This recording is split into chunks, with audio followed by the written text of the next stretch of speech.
अस्सलामुअलैकुम। आज next chapter शुरू करना है। हमने चैप्टर नंबर 2 कल ख़त्म किया था, प्रोसेस मैनेजमेंट वाला। तो नेक्स्ट चैप्टर जो है हमारा वो आ जाएगा, चैप्टर नंबर 4 है आपका, जिसका नाम है CPU scheduling. Course outline group में पड़ी है, वो देख लेना, उसको जो भी टॉपिक्स हैं वो करने। तो चैप्टर नंबर 3 में से फ़िलहाल कोई टॉपिक नहीं है, तो चैप्टर नंबर 4 में आ जाओ, जो सीपीयू स्केड्यूलिंग का चैप्टर है। तो ये बुक में आप देख लेना कि सीपीयू स्केड्यूलिंग का चैप्टर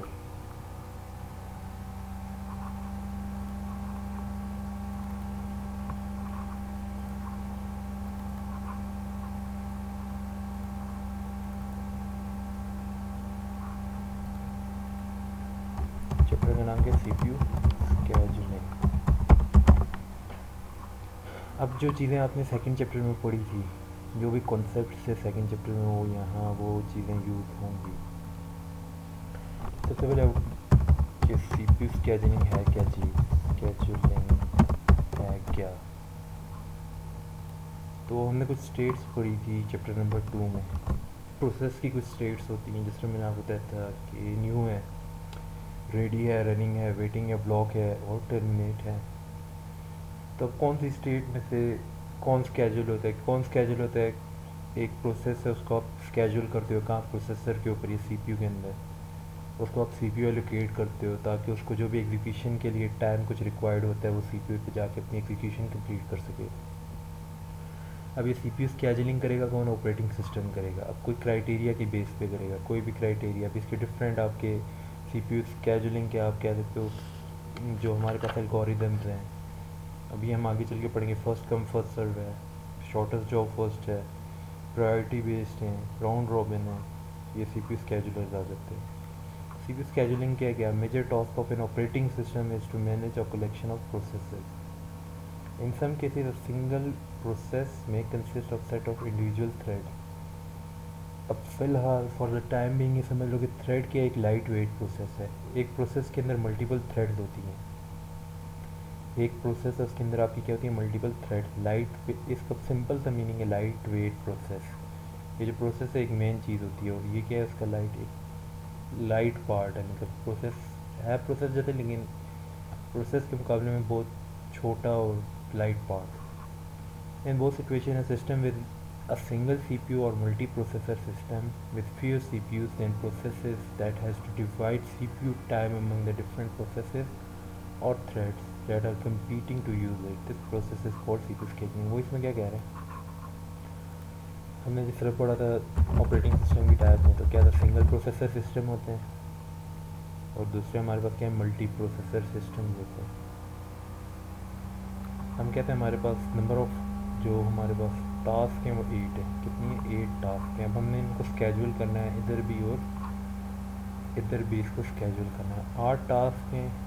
सीपीयू यहाँ कितने अवेलेबल हैं, सिंगल प्रोसेसर है, तो किसका मतलब है 1 प्रोसेसर अवेलेबल है। कितने, सिर्फ 1 प्रोसेसर अवेलेबल है। ये मल्टी प्रोसेसर है। लेट्स सपोज हम एक्सपोज कर लेते हैं, क्वाड कोर है, तो ये क्वाड कोर का मतलब है इसके अंदर 4 प्रोसेसर अवेलेबल हैं, 4 कोर है। अब ये कितनी 8 प्रोसेसेस हैं, ये टास्क हैं जिन्होंने रिक्वेस्ट किया, किसके लिए, सिस्टम के लिए। अब यहाँ तो आप एक से ज़्यादा एट ए टाइम आप स्केड्यूल कर ही नहीं सकते। तो यहाँ क्या होगा, कोई ऑपरेटिंग सिस्टम एक क्राइटेरिया डिसाइड करेगा जिसकी बेस पर यहाँ से टास्क जाएंगी, यहाँ पर एग्जीक्यूट होगी, फिर नेक्स्ट टास्क है जो भी है। आपको पता है एक रेडी क्यू होती है, फिर एक वेटिंग स्टेट में कब जाता है, वो सब कुछ हम लोग पढ़ चुके हैं प्रोसेस स्टेट में। अब यहाँ 8 है, इन 8 ये कम्पीट कर रहे हैं कितने के लिए, 4 पोजीशंस के लिए। लेट्स एक जनरल एग्जांपल ले लो, 8 बंदे जॉब के लिए कम्पीट कर रहे हैं एक दूसरे के साथ। कितनी सीट्स अवेलेबल हैं, 4। अभी एट ए टाइम कितने बंदे यहाँ जा सकते हैं, 4। तो उस ऑपरेटिंग सिस्टम ने डिसाइड करना है कि कौन से 4 जाएंगे यहाँ। तो वो सी पी यू एल्गोरिथम में हम लोग देखेंगे कि किस क्राइटेरिया की बेस पे वो यहाँ जाते हैं। तो ये तरीके सिंगल कोर के केस में क्या होना है, तो ये स्केड्यूलिंग होती है। अब ऑपरेटिंग सिस्टम का काम है 8 में से किस एक को यहाँ स्केड्यूल करना है, या इन 8 में से किन 4 को यहाँ स्केड्यूल करना है। तो बाकी जो 4 रह जाएंगे इसमें, तो वो क्या होगा, वो फिर वेट करेंगे जब तक जब एक कोई खाली हो जाएगा तो फिर इसमें से एक चला जाएगा, फिर दूसरा खाली होगा, इसी तरह तो ये CPU स्केजुलिंग है आपकी। फिर मल्टी प्रोग्रामिंग है। मल्टी प्रोग्रामिंग हम लोग पहले भी पढ़ चुके हैं, आपको मैंने ऑपरेटिंग सिस्टम की टाइप, मेन फ्रेम सिस्टम की टाइप्स में था, जो सिंपल बैच है, फिर मल्टी प्रोग्रामिंग था। तो मल्टी प्रोग्रामिंग में क्या था कि आपका जो CPU याद हो अगर आपको, कि हमने कहा था कि क्यू एक मेंटेन करता है जिसको जॉब पूल कहा था, वहाँ से टास्क आ जाती है CPU के अंदर। तो CPU के अंदर कोई टास्क अगर करंटली रन कर रही है, अगर वो किसी इनपुट आउटपुट का वेट कर रही है, तो वो CPU क्या करता था, उस टास्क को साइडलाइन कर देता था। टास्क को साइडलाइन करके क्यू में से नेक्स्ट टास्क है, तो CPU यूटिलाइजेशन क्या मैक्सिमाइज थी इसके अंदर। तो वही कंसेप्ट है इसमें कि the operating system can make the computer more productive by switching the CPU among processes. The objective of multi programming is to have some process running at all times. याद होगा आपको, हमने चैप्टर नंबर 1 खोल के उसमें multi programming का ये वापस देख लेना क्या है, वही चीज़ है। तो क्या है, CPU यूटिलाइजेशन को मैक्सिमाइज़ कर रहा है। If there is only one process और CPU प्रोसेसर, कह रहा है अगर सिंगल कोर CPU है, मल्टी प्रोग्रामिंग की केस में सिंगल कोर CPU है, तो क्या होगा, there will be only one process in a running state. सारी बात है, एक अगर प्रोसेसर अवेलेबल है तो एक ही होगा। If there are more processor that need to be run, they will have to wait. समझ आ रही है कि नहीं, ये सिंगल प्रोसेसर है, इसमें 8 टास्क थी, तो एक टाइम पे एक टास्क यहाँ रन कर रही है, तो बाकी 7 वेटिंग स्टेट में वेट कर रही है प्रोसेसर के लिए। There must be some mechanism to select which process currently in memory will run next when the CPU becomes available. तो ये किसका काम है, ऑपरेटिंग सिस्टम का काम है कि नेक्स्ट किसने एग्जीक्यूट होना है। Operating system maintain the ready queue, जिस तरह हमने क्यूज़ के बारे में पढ़ा था, कौन कौन सी क्यूज़ थी, जॉब क्यू थी, रेडी क्यू थी और वेटिंग थी। Processes on this queue are ready to be executed whenever a current executing process needs to wait। ये अगर आपको याद हो, हमने क्या कहा था कि कोई भी प्रोसेस जब इनपुट आउटपुट का वेट कर रहा हो तो CPU क्या करते हैं मल्टी प्रोग्रामिंग में, उसको वेटिंग स्टेट में भेज देता है। वेटिंग स्टेट में से भेज के उसको रेडी स्टेट में से फिर नई जो भी टास्क या उसने प्रोसेस को रन करना है उठा के ले आएगा उसको। ये रेडी क्यू में से नेक्स्ट प्रोसेस को उठा के ले आता है जब कोई इनपुट आउटपुट पे वेट कर रहा होता है। तो CPU यूटिलाइजेशन हमने मैक्सिमाइज़ करनी है। तो ये एग्जांपल देख लेना, वही चीज़ होगी। कुछ एक ऑब्जेक्टिव्स हैं जो आपने अचीव करने, स्केजुलिंग ऑब्जेक्टिव्स। स्केजुलिंग ऑब्जेक्टिव्स क्या चीज़ है, स्केजुलिंग ऑब्जेक्टिव्स। अब जब भी आपने स्केजुलिंग करनी है किसी भी प्रोसेस की, प्रोसेसर के अंदर या CPU के अंदर, तो कुछ ऑब्जेक्टिव्स हैं जिनको आपने अचीव करना है। वो ऑब्जेक्टिव क्या है, वो ऑब्जेक्टिव आपके, सबसे पहला ऑब्जेक्टिव है CPU यूटिलाइजेशन का। तो मैंने क्या कहा था कि सिस्टम किस चक्कर में रहता है, CPU यूटिलाइजेशन को मैक्सिमाइज़ करने में। CPU ज़्यादा से ज़्यादा यूज़ होता रहे, आइडल ना रहे कभी भी CPU। अगर कोई जॉब है रेडी क्यू में, तो CPU हर वक्त कोई ना कोई जॉब एग्जीक्यूट करता रहे। उसके बाद आपका वेटिंग टाइम है, वेटिंग टाइम को ऑपरेटिंग सिस्टम की ये ऑपरेटिंग सिस्टम क्या करता है, जो वेटिंग टाइम है आपको उसको उसकी, ये उसका गोल होता है कि उस वेटिंग टाइम को उसने रिड्यूस करना है। किसी भी प्रोसेस का वेटिंग टाइम उसको रिड्यूस करना है। टर्न अराउंड टाइम उसको रिड्यूस करना है। थ्रूपुट है, थ्रूपुट क्या है कि विद इन लेट्स सपोज कि 5 मिनट का टाइम है, तो 5 मिनट में आपने ज़्यादा से ज़्यादा, ऑपरेटिंग सिस्टम क्या करता है, ज़्यादा से ज़्यादा रिजल्ट्स जनरेट करने की कोशिश करता है। कम टाइम में ज़्यादा रिजल्ट्स जनरेट करने की कोशिश करते हैं, उसको थ्रूपुट कहते हैं। थ्रूपुट को मैक्सिमाइज़ करते हैं। तो ये कुछ ऑब्जेक्टिव्स क्या हैं कि मैक्सिमाइज CPU यूटिलाइजेशन, CPU कभी भी आइडल ना रहे। अगर कोई जॉब एग्जीक्यूट करने के लिए CPU कोई ना कोई काम करते रहे। Maximize the utilization of other resources. Resources क्या, आपको मैंने बता दी, शेयर्ड रिसोर्सेज, जो भी हार्डवेयर पार्ट्स हैं या कोई ऐसी चीज़ें जो CPU के साथ कनेक्टेड हैं, उसके बोर्ड के साथ, वो क्या हैं आपके रिसोर्सेज हैं जो लिमिटेड होती हैं और मल्टीपल प्रोसेसेस उनके लिए कम्पीट कर रहे हैं। Maximize throughput, minimize waiting time. Waiting time किसका, जो भी रेडी क्यू में वेट करी है job. Total time of job spend waiting in the various queues for a. Minimize turn around time. Turn around time क्या है, टर्न अराउंड टाइम ये है कि एक जॉब ने कंप्लीट होगी या एग्जीक्यूशन, ये निकलेगी और उसकी जगह दूसरी जॉब आ रही है, तो ये स्विचिंग जो हो रही है जॉब्स के दरमियान, ये चीज़ है ये टर्न अराउंड। तो इसको रिड्यूस कम से कम करने के, बस विद इन नो टाइम ये जॉब निकल जाए और अगली आ जाए, ताकि CPU को वेट ना करना पड़े। तो इसका एक फॉर्मूला क्या है, waiting time plus computation time plus input output time. फिर रिस्पॉन्स टाइम है, time from entry of command until first output starts to appear. तो रिस्पॉन्स टाइम क्या है, एक जॉब आई है यहाँ इसके अंदर और पहला रिजल्ट जो इनसे जनरेट करेगी, तो इस दौरान जो टाइम है वो क्या है, टर्न अराउंड रिस्पॉन्स टाइम है। फिर फेयरनेस है, all comparable job should be treated equally. Avoid indefinite postponement, ये देख लेना। यूनिफॉर्मिटी क्या है, तो ये चीज़ें पहले आपने याद रखनी है जो है। ये रिस्पॉन्स टाइम तक, ठीक है। ये कौन क्या चीज़ मैक्सिमाइज़ करनी और किस चीज़ को मिनिमाइज़ करनी। तो वो C P U input output burst cycle है। तो C P U burst cycle उस वक्त होती है कि जब आपका सी पी यू बर्स्ट है वो रिलेटिवली आपकी क्या होती हैं, सी पी यू बर्स्ट आपकी रिलेटिवली आप कह सकते हो कि लॉन्गर होती हैं किसके मुकाबले में, इनपुट आउटपुट के लिए। इनपुट आउटपुट बर्स्ट का मतलब है कि इनपुट आउटपुट कोई ऐसा इवेंट है या डिवाइस है जिसको कोई टाइम चाहिए, और सी पी यू बर्स्ट के केस में क्या है, सी पी यू को कोई टाइम चाहिए। तो सी पी यू जो है आपका, जो उसको टाइम चाहिए, अगर वो ज़्यादा होगा तो ये C P U burst cycle होगी। अगर इनपुट आउटपुट बर्स्ट वाला टाइम ज़्यादा होगा और सी पी यू वाला कम होगा तो कौन सी, इनपुट आउटपुट बर्स्ट साइकिल होगी। The process is called I O bound if C P U burst are relatively short compare to the क्या, आई ओ बर्स्ट। जब ये कम होंगी तो आई ओ बर्स्ट होगी, जब C P U burst time ज़्यादा होगा तो सी पी यू बर्स्ट होगी। अब आगे इसके बाद प्रीएम्प्टिव है, नॉन प्रीएम्प्टिव स्केजुलिंग। अब प्रीएम्प्टिव क्या है और नॉन प्रीएम्प्टिव स्केजुलिंग आपकी क्या चीज़ है। Pre-emptive and non pre-emptive scheduling.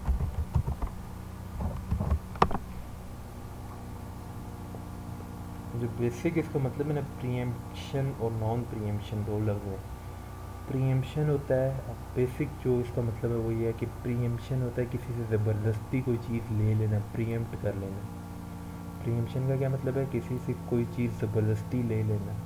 तो इस केस में सीपीयू स्केड्यूलिंग का जो चैप्टर है, ऑपरेटिंग सिस्टम में ये जो टर्म यूज़ हो रही है किसके लिए होती है, प्रीएम्पशन का मतलब है कि किसी प्रोसेस के पास करंटली प्रोसेसर अवेलेबल एलोकेट किया गया किसी प्रोसेस को, अगर उस प्रोसेस की टाइम स्लाइस ख़त्म हो जाती है, लेट्स सपोज अगर वो प्रोसेस को time slice round robin scheduling थी और उसकी आपने टाइम स्लाइस अपने उसको एक दी थी, अगर वो ख़त्म हो जाती है तो आप ज़बरदस्ती उससे सीपीयू ले लेते हो।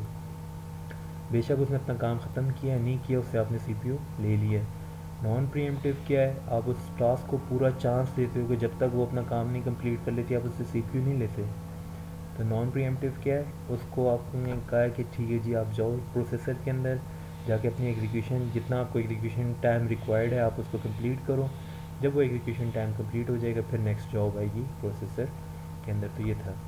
तो 4 कंडीशंस हैं जिसमें सीपीयू स्केजुलिंग परफॉर्म हो सकती है। तो आपने स्टेट्स का आपको अगर याद हो तो न्यू स्टेट थी, रेडी थी, रनिंग थी, वेटिंग या ब्लॉक सेम थी और टर्मिनेट थी। अब प्रोसेस कहाँ से जा रहा है, रनिंग स्टेट से कहाँ जा रहा है, वेटिंग स्टेट में।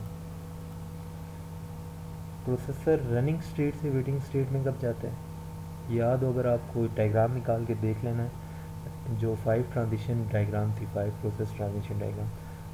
तो उसमें क्या था कि इनपुट आउटपुट इवेंट का वेट कर रहा है, ये किसी यूज़र की से वो इनपुट लेना चाह रहा है, कोई आउटपुट जनरेट करना है। जब भी कोई इनपुट आउटपुट इवेंट का वेट करेगा तो उसको रनिंग स्टेट से कहाँ भेज देता था, वेटिंग स्टेट में सीपीयू। फिर नेक्स्ट क्या है, running state to ready state. अब ये running state to ready state क्या थी, अगर याद हो आपको डायग्राम देखोगे डॉटेड डॉटेड लाइन एक जा रही थी रनिंग से रेडी में। तो मैंने आपको बताया था करंट टाइम स्लाइस अगर ख़त्म हो जाए, किसी भी प्रोसेस की टाइम स्लाइस ख़त्म हो जाए तो वो रनिंग स्टेट से वापस कहाँ जाता है, रेडी स्टेट में। और फिर वो रेडी स्टेट में वेट करता है नेक्स्ट साइकिल के लिए जब उसकी बारी वापस आएगी। तीसरा क्या है, वेटिंग स्टेट से रेडी स्टेट में आता है। वेटिंग स्टेट से रेडी स्टेट में कब आता है, जब उसने अपना इनपुट आउटपुट कंप्लीट कर लिया था। इनपुट आउटपुट जो भी इवेंट जिसके लिए उसको वेटिंग स्टेट में भेजा गया था, वो प्रोसेस जब अपना ये इवेंट परफॉर्म कर लेता है तो वो कहाँ आ जाता है, वापस रेडी स्टेट में। या फिर चौथा है कि प्रोसेस टर्मिनेट हो जाता है। तो ये सारी स्केजुलिंग कहाँ कहाँ हो सकती है, सीपीयू स्केजुलिंग वो बता रहे हैं। तो 4 हैं, पहला है कि आपका रनिंग से वेटिंग में आएगा, दूसरा है आपका रनिंग से रेडी में जाएगा, और तीसरा है आपका वेटिंग से रेडी में जाएगा, और फोर्थ है आपका टर्मिनेट हो जाएगा। इफ़ ओनली कंडीशन 1 और 4 apply the scheduling is called non pre-emptive. सिर्फ 1 और 4 के केस में स्केजुलिंग क्या है, नॉन प्रीएम्प्टिव है। All other scheduling is pre-emptive. अब प्रीएम्प्टिव क्या ज़बरदस्ती ले देता है, ये जो देखो रनिंग स्टेट से रेडी में कब जाता है, जब टाइम स्लाइस ख़त्म हो रही है। तो टाइम स्लाइस ख़त्म हो रही है तो ज़बरदस्ती सीपीयू ले लिया है। तो टाइम स्लाइस ख़त्म हो रही है तो सीपीयू ले लिया, तो प्रीएम्प्ट कर लिया है। फिर क्या था, वेटिंग स्टेट से रेडी स्टेट में जा रहा है। वेटिंग से रेडी में कब जाता है, उस वक्त जाता है जब उस इनपुट आउटपुट के केस में से ज़बरदस्ती सीपीयू ले लिया था ना सीपीयू ने। अगर आपको याद है जब वो इनपुट आउटपुट इवेंट का वेट कर रहा था तो सीपीयू ने क्या किया था, उसको वेटिंग स्टेट में भेज दिया था, तो सीपीयू ले लिया था। उसको कहा था जाके साइड पे अपना काम कंप्लीट करके वापस रेडी क्यू में आ जाओ और बारी का इंतज़ार करो। तो ये पढ़ेंगे कि एक प्रोसेस दूसरे प्रोसेस प्रीएम्प्ट कब करता है। प्रीएम्पशन का केस कब आता है, जब higher priority process enter the system from outside. इसका मतलब क्या है कि प्रीएम्पशन किन केसेस में परफॉर्म होती है। तो पहला पॉइंट वो क्या कह रहा है कि higher priority process came from outside. Let's suppose के प्रायोरिटी क्या है, प्रायोरिटी है कि बर्तरी किसी को आपको ये है कि इस ये एक किस्म की ये समझ लो बेसिकली।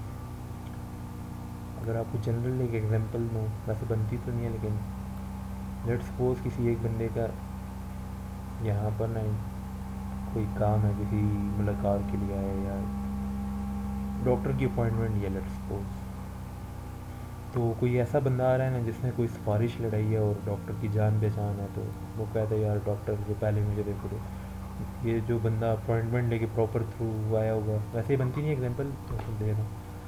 तो वो क्या करेगा यार, इसको उठा के बाहर फेंक देगा, कहेगा तुम ज़रा वेट करो उधर जाके। तो इसको तो प्रायोरिटी बेस्ड क्या है, बेसिकली ऐसा कोई प्रोसेस आ जाता है करंटली अगर ये प्रोसेस रन कर रहा है, कोई नया प्रोसेस आ जाता है जिसकी प्रायोरिटी है, जिसको लाजमी सीपीयू चाहिए, जिसको एक ऑपरेटिंग सिस्टम ने एक प्रायोरिटी उसको दी है।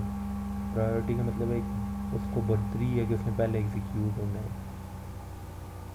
तो उस केस में इससे सीपीयू ले लिया जाएगा, ये जो है इसको वेटिंग स्टेट में वेटिंग है रेडी में वापस भेज देगा उठा के, और इसको क्या करेगा फिर इस पर वर्किंग करेगा। अगर ये जिस दौरान वर्किंग में है, अगर ये वर्किंग में आ गया, अगर इसके बाद कोई और प्रोसेस आता है जिसकी इससे हाईएस्ट प्रायोरिटी है, तो फिर इससे भी सीपीयू ले लेगा, इससे भी ले लेगा और इसको दे देगा। तो ये प्रायोरिटी बेस्ड होती है बेसिकली। दूसरा केस क्या, higher priority process that was in the wait state becomes ready. तो ऐसा प्रायोरिटी प्रोसेस जिसको सीपीयू ने वेटिंग में भेजा था किसी इनपुट आउटपुट के लिए परफॉर्म करने के लिए, तो अगर उसकी प्रायोरिटी ज़्यादा है और करंटली जो रन कर रहा है, तो ये जब अपनी इनपुट आउटपुट परफॉर्म कर लेगा ये सीधा रेडी स्टेट में आएगा और वहाँ से एक इंटरप्ट जनरेट करेगा। अगर अब याद हो आपको, तो इंटरप्ट जनरेट करके सीपीयू को कहेगा हाँ मैंने अपना काम कंप्लीट कर लिया, सीपीयू इसको साइड लाइन कर देगी क्योंकि इसकी प्रायोरिटी ज़्यादा है। तो ये थी आपकी क्या, प्रीएम्प्टिव और नॉन प्रीएम्प्टिव। अब ये स्केजुलिंग अभी हम सारी आके डिटेल में पढ़ते हैं। फिर इंटरवल टाइमर है। तो इंटरवल टाइमर क्या है कि timer interruption is a technique that is closely related to preemption. When a process gets the CPU, a timer may be set to a specified interval. If the process is still using the CPU at the end of the interval, then it is preempted. कोई चीज़ है round robin, क्या ये round robin, जिसमें आपने एक process को एक time slice दिया है, जब वो टाइम स्लाइस फिनिश हो जाती है तो प्रोसेसर क्या करेगा, सीपीयू को प्रीएम्प्ट कर लेगा। Both time interruption and preemption force a process to yield CPU before its CPU burst is complete. तो ये था टाइम इंटरवल, ये पढ़ लेना। डिस्पैचर आ गया। अब डिस्पैचर क्या है, बेसिकली डिस्पैचर है कि एक प्रोग्राम है that actually gives control of CPU to a process selected by CPU scheduler. It is another part of scheduling system. Dispatcher क्या काम करता है आपका, डिस्पैचर ये करता है कि ये आपका एक CPU अगर अवेलेबल है, ये तो कोई भी प्रोसेस है उसको अगर किसी स्केजुलिंग के लिहाज से उसको स्केजुलिंग की उसकी बारी है, तो डिस्पैचर क्या करेगा, इसको डिस्पैच प्रोसेस करेगा, इसको यहाँ लेके आएगा। ये डिस्पैचर का काम होता है। तो क्या काम है, कंट्रोल देता है, किसको कंट्रोल देता है, प्रोसेस को कंट्रोल देता है, किसका, सीपीयू का, जिसको सीपीयू स्केजुलर ने सेलेक्ट किया है एग्जीक्यूशन के लिए। तो डिस्पैचर में क्या है, स्विचिंग कॉन्टेक्स्ट है, switching to user mode, jumping to the proper location at user time. तो ये था बेसिकली आपके डिस्पैचर और टाइम इंटरवल टाइमर, जिसमें इंटरवल टाइमर में एक टाइम स्लाइस दी जाती है, वो ख़त्म होती है तो प्रीएम्प्ट कर लेता है। डिस्पैचर क्या करता है, कंट्रोल देता है प्रोसेस को, सीपीयू का, जिस भी प्रोसेस को सिलेक्ट किया सीपीयू स्केजुलर ने। सीपीयू स्केजुलर अभी हम आगे पढ़ते हैं। अब स्केजुलिंग क्राइटेरिया, स्केजुलिंग क्राइटेरिया में कौन कौन सी चीज़ें याद रखना है, सबसे मेन चीज़ CPU utilization, throughput, turn around time, waiting time, response time. ये सारी आप पढ़ चुके क्या क्या चीज़ें। सीपीयू यूटिलाइजेशन क्या है कि सीपीयू ने हर वक्त कोई ना कोई जॉब को एग्जीक्यूट करना है। अगर रेडी क्यू में कोई जॉब पड़ी है तो उसको आपने मैक्सिमाइज़ करना है। थ्रूपुट क्या है, थ्रूपुट को भी आपने मैक्सिमाइज़ करना है। थ्रूपुट है कि एक सर्टेन टाइम में जितने रिजल्ट जनरेट हो रहे हैं, the number of processes executed in specified time period is called throughput. The throughput processes increases for short processes, it decreases if the size of processes use. Turn around क्या है, एक job से दूसरी job पर जो switching हो रही है, the amount of time that is needed to execute a process is called turn around time. जो ही वो अंदर आया, मतलब क्या, यहाँ से उसकी एंट्री हुई है और यहाँ से वो बाहर निकला है, तो इसके दौरान यहाँ से लेके यहाँ तक, इस प्रोसेस के सिस्टम में आने तक और यहाँ से वापस प्रोसेसर को लीव करने तक जितना भी टाइम है वो क्या है, टर्न अराउंड टाइम। इसको आपने मिनिमाइज़ करना है। फिर वेटिंग टाइम, इसको भी मिनिमाइज़ करना है। वेटिंग टाइम के कोई भी जॉब जो वेट कर रही है सीपीयू की एलोकेशन के लिए, the amount of time that the process has waited is called waiting time. Response time क्या था, रिस्पॉन्स टाइम आपको उसको बताया था, रिक्वेस्ट एक उसने सबमिट की है। रिस्पॉन्स टाइम का मतलब है कि एक आपको मैंने बताया था कि जॉब क्यू होती है, जॉब क्यू में से वो कहाँ आता है, प्रोसेस रेडी क्यू में आता है। जब रेडी क्यू में आके वो प्रोसेस बन जाता है, रेडी क्यू का मतलब है कि ठीक है वो तैयारी है, उसने एक रिक्वेस्ट भेज दी है कि मुझे अब सीपीयू चाहिए। अब उस टाइम से लेके जब तक उसको सीपीयू ग्रांट होता है वो टाइम, वो क्या है आपका response time. The amount of time between a request is submitted and the first response is produce is called response time. तो मैक्सिमाइज किसको करना है, सीपीयू यूटिलाइजेशन को, थ्रूपुट को, और मिनिमाइज किसको करना है, turn around time, waiting time और रिस्पॉन्स टाइम को। तो ये था हमारा स्केजुलिंग क्राइटेरिया। फिर क्या हमारे पास स्केजुलिंग क्राइटेरिया, ये थे हमारे सीपीयू स्केजुलिंग में जो टॉपिक्स हैं। तो कल हम लोग देखेंगे जो आगे एल्गोरिदम्स हैं इनको डिटेल में। तो इससे पहले आप लोगों ने ये चीज़ें आपको सही प्रॉपर आनी चाहिए, क्या समझना है क्या चीज़ें, यही चीज़, यही कॉन्सेप्ट प्रीएम्पशन का, नॉन प्रीएम्पशन का इसमें अप्लाई होगा। तो ये डिफरेंट है, फर्स्ट कम फर्स्ट सर्व है, शॉर्टेस्ट जॉब फर्स्ट है, प्रायोरिटी स्केजुलिंग है और राउंड रॉबिन है। तो ये कल देखते हैं क्या चीज़ें।